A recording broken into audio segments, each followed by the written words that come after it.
Assalamualaikum warahmatullahi wabarakatuh. Perkenalkan, kami dari kelompok 5 yang beranggotakan Melisa Putri, Sulistina Rahma, Fatimah, Nida Amelia, Raudah, dan Zainal Ilmi. Di sini kami akan membahas materi mengenai persiapan dana pensiun. Langsung saja ke pembahasannya, selamat menyaksikan. Dana pensiun merupakan dana yang secara khusus dihimpun dengan tujuan untuk memberikan manfaat kepada peserta ketika mencapai usia pensiun, mengalami cacat, atau meninggal dunia. Sedangkan dana pensiun syariah adalah dana pensiun yang dikelola dan dijalankan berdasarkan prinsip syariah. Dana pensiun dikelola oleh suatu lembaga yang memungut dana dari pendapatan para karyawan suatu perusahaan, kemudian membayarkan kembali dana tersebut dalam bentuk dana pensiun yang diberikan pada saat karyawan sudah memasuki masa pensiun atau ada sebab-sebab lain sehingga memperoleh hak untuk mendapatkan dana pensiun. Ada 3 pihak yang menjadi sasaran tujuan penyelenggaraan dana pensiun, berikut penjelasannya. Perusahaan atau pemberi kerja.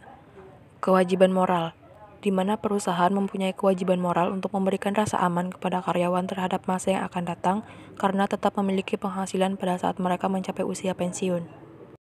Loyalitas. Karyawan diharapkan mempunyai loyalitas terhadap perusahaan serta meningkatkan motivasi karyawan dalam melaksanakan tugas sehari-hari. Kompetisi pasar tenaga kerja, di mana perusahaan akan memiliki daya saing dalam usaha mendapatkan karyawan yang berkualitas dan profesional di pasar tenaga kerja. Memberikan penghargaan kepada para karyawannya yang telah mengabdi perusahaan, agar usia pensiun karyawan tersebut tetap dapat menikmati hasil yang diperoleh setelah mereka bekerja di perusahaannya. Meningkatkan citra perusahaan di mata masyarakat dan pemerintah. Peserta atau bagi karyawan, rasa aman para peserta terhadap masa yang akan datang karena tetap memiliki penghasilan pada saat mereka mencapai usia pensiun.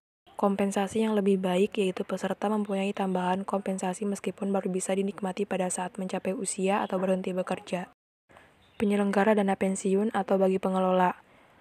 Mengelola dana pensiun untuk memperoleh keuntungan, turut membantu dan mendukung program pemerintah sebagai bakti sosial terhadap para pensiun. Skema dana pensiun syariah. Wahid atau pemberi kerja membayarkan iuran kepada penghimpun dana pensiun menggunakan akad wakalah.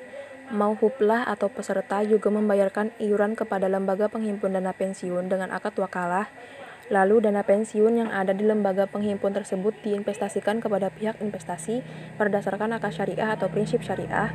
Selanjutnya hasil dari investasi tersebut dimasukkan kembali di lembaga penghimpun dana pensiun dan nantinya dana tersebut dibayarkan kepada peserta atau mauhublah pensiunan ataupun ahli waris yang dipilih oleh peserta tersebut.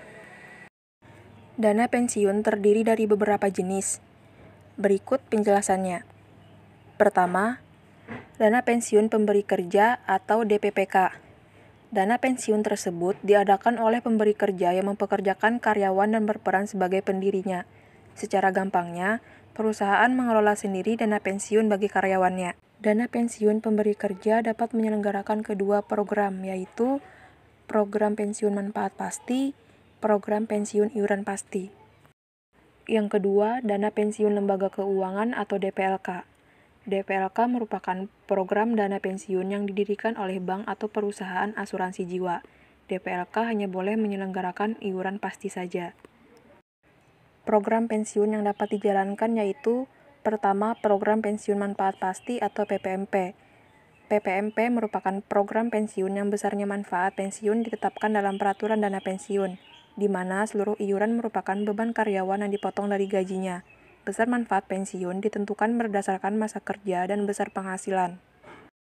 Yang kedua, program pensiun iuran pasti atau PPIP, yaitu besarnya manfaat pensiun tergantung dari hasil pengembangan kekayaan dana pensiun. Dana pensiun juga memiliki ketentuan iuran pensiun dalam peraturan dana pensiun yang harus dipenuhi. Di antaranya, pertama, setiap karyawan peserta wajib membayar iuran 5% dari penghasilan dasar pensiun setiap bulan. Kedua, perusahaan membayar iuran sebesar 5% dari total gaji karyawan, ditambah dengan iuran untuk mengatur dana yang seharusnya tersedia atau initial liability. Besarnya iuran pemberi kerja tersebut dapat pula ditentukan berdasarkan perhitungan aktuaris. Ketiga, iuran dari karyawan dan pemberi kerja sudah harus disetorkan kepada dana pensiun selambat-lambatnya, misalnya tanggal 15 bulan berikutnya. Masalah lain yang perlu diatur adalah mengenai hak karyawan, yang karena satu dan lain hal tidak dapat bekerja sebelum mencapai usia pensiun atau vesting right. Hal-hal yang dimaksud adalah: pertama, peserta yang berhenti bekerja atau meninggal dunia sebelum mencapai usia pensiun dan memiliki masa kepesertaan kurang dari 5 tahun. Berhak atas iurannya sendiri ditambah bunga dan dapat dibayarkan sekaligus. Kedua, peserta yang berhenti bekerja sebelum mencapai usia pensiun dengan memiliki masa kepesertaan sekurang-kurangnya 5 tahun berhak atas iurannya sendiri dan iuran perusahaan ditambah bunga. Sekian video penjelasan dari kami, semoga bermanfaat. Wassalamualaikum warahmatullahi wabarakatuh.